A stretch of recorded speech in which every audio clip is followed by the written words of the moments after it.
group of men plans a daring bank heist right in the middle of a terrifying hurricane. You may have seen many robbery stories before, but today's tale is different. It's not just about stealing money, it's about surviving chaos, facing nature's fury, and pulling off the impossible. This story is packed with suspense, and the twists will leave your head spinning. So let's dive into a wild mission buried deep within a deadly storm.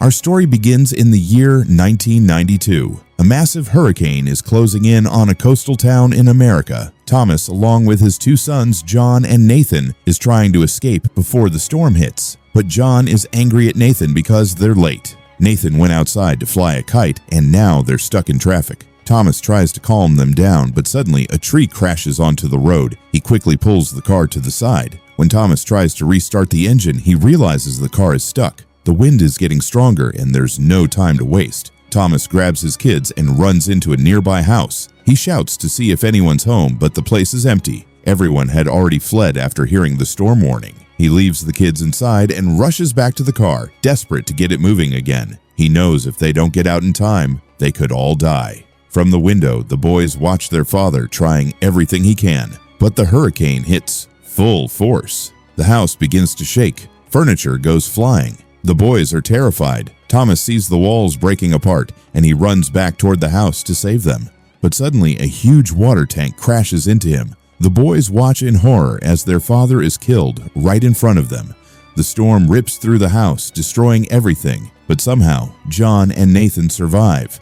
Cut to the present. Weather Service agents are worried. Another storm is forming. Their boss, Luther, is deeply concerned. When he asks about the storm's path, he's told that it's about 200 kilometers away from the city, but it's moving fast and growing stronger. The heat in the storm's origin is over 90 degrees, meaning it could bring heavy rainfall too. We then meet John again. He's now a meteorologist. His job is to gather data about storms. The government has given him a special vehicle built to survive even the fiercest hurricanes. It's equipped with radios, satellites, and self-defense systems. Luther calls John and tells him to send out a few drones to track the storm's movement. John drives to a nearby port and launches 2 drones into the sea. The data they collect will help forecast the storm's behavior. As John watches the waves, he senses something terrifying. He believes this could be the biggest storm in the city's history. Meanwhile, Police Chief Robert gathers his team.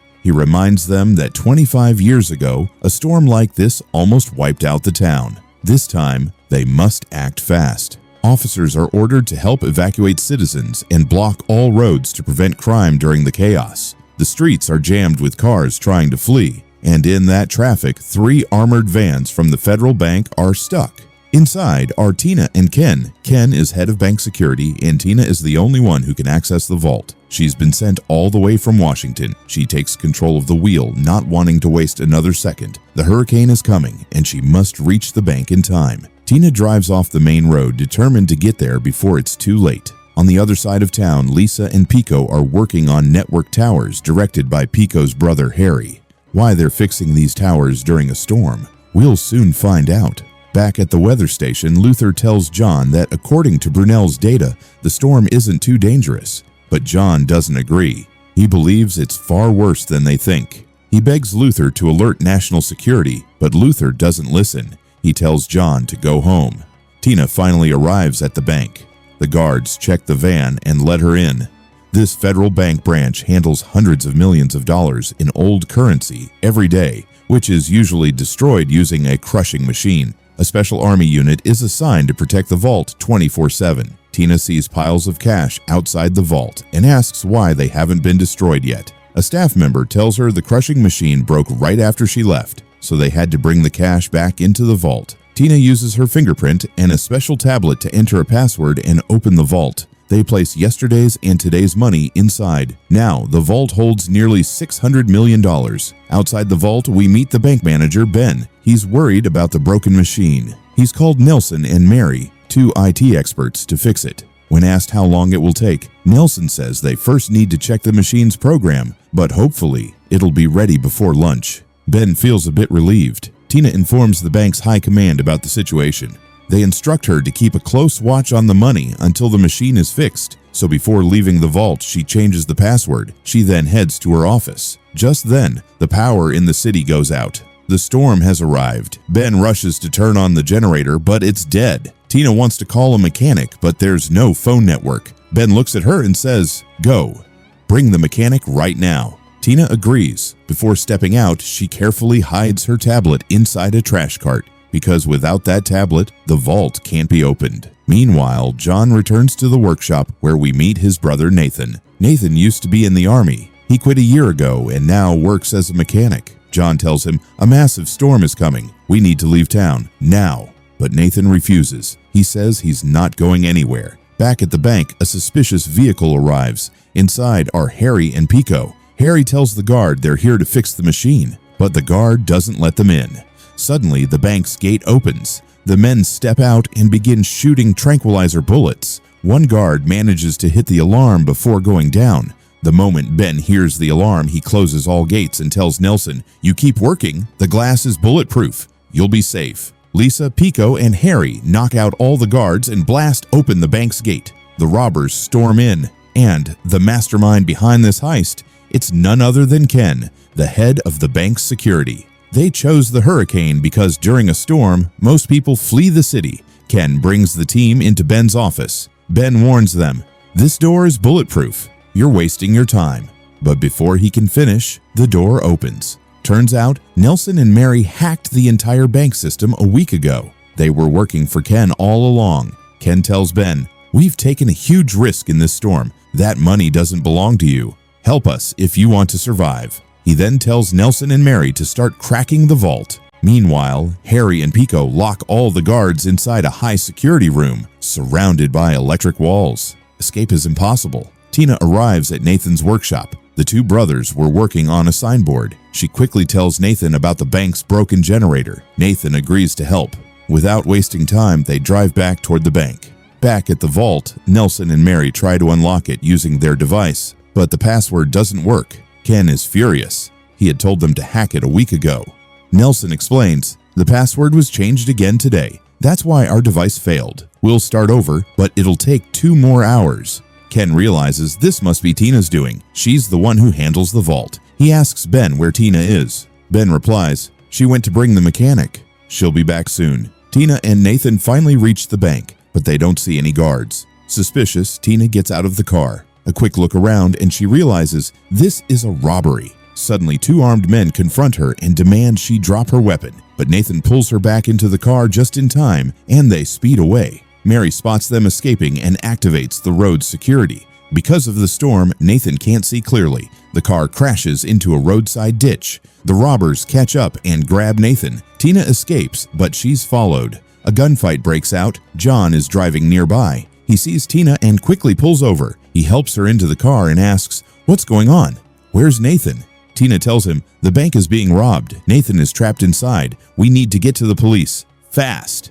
They reach the police station and meet Officer Robert. Tina explains everything, but instead of helping, Robert pulls a gun on them. He's working with the robbers. Robert informs Ken that Tina is with him. Ken replies, "Bring her to me, unharmed." Before Robert can act, Tina and John escape again. They drive through the storm, chased by Robert and his men. A wild pursuit begins. At one point, John stops the car and activates a spike trap. Their car grips the road, but Robert doesn't notice. His car slams into theirs, hard. It flips and crashes violently. Tina is relieved. She walks over, finds everyone inside unconscious, and takes a gun and walkie-talkie before escaping again with John.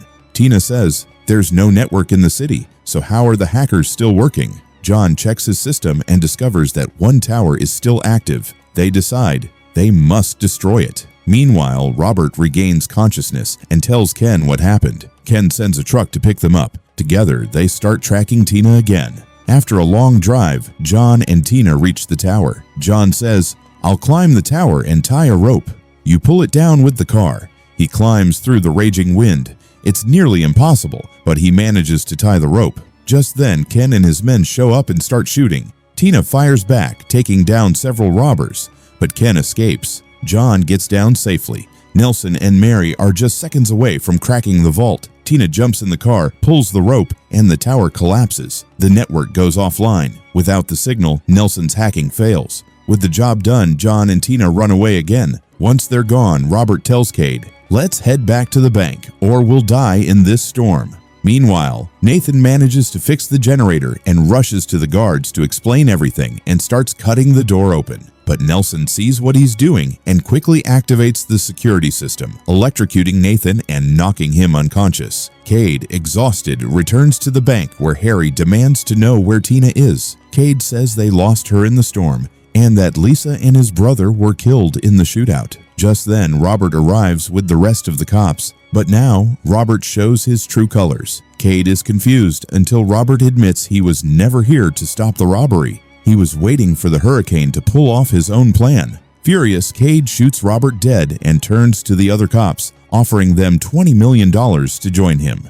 They agree. Cade then orders them to capture Tina immediately. Meanwhile, John and Tina are seen in a shopping mall. They've come to collect some tools they need to fight back. John tells Tina to contact Cade. He wants his brother back no matter what. Tina radios Cade, offering a deal. If he brings Nathan to the mall, she'll open the vault. Cade agrees, but secretly, Tina and John plan to escape with Nathan once he arrives. Nathan is brought to the mall. Cade sends Tina back to the bank in exchange, but there's a twist. Tina shoots from the mall's roof, and the intense winds throw everyone off balance. She and John had tied ropes to themselves to survive the storm. Nathan clings to a door to avoid being swept away. After a struggle, the three of them manage to get down and flee. John brings Tina to his office, gives her a gun, and the two start planning how to stop Robert's gang for good. Soon, Robert's men storm into the office, holding them at gunpoint. But the storm surges into the city, flooding the streets and sweeping people away. Tina can't escape.